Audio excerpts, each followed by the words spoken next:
Friends, सुमन corner में आप सभी का स्वागत है।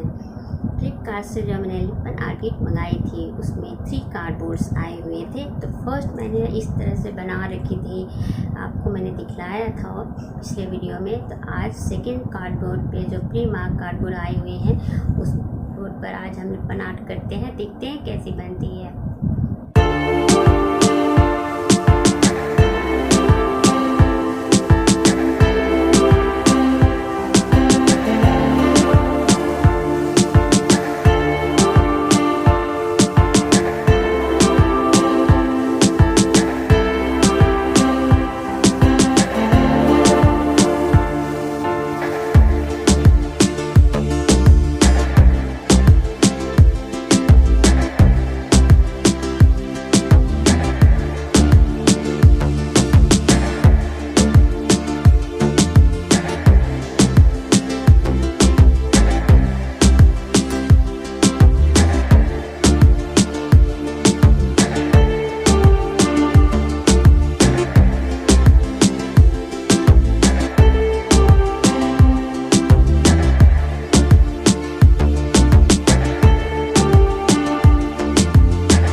फ्रेंड्स, मेरा ये सेकंड कार्डबोर्ड भी लिपन आर्ट का बनकर तैयार हो गया है। आप ज़रूर बताइएगा कि कैसा बना है और मेरे चैनल को लाइक शेयर एंड सब्सक्राइब जरूर कीजिए।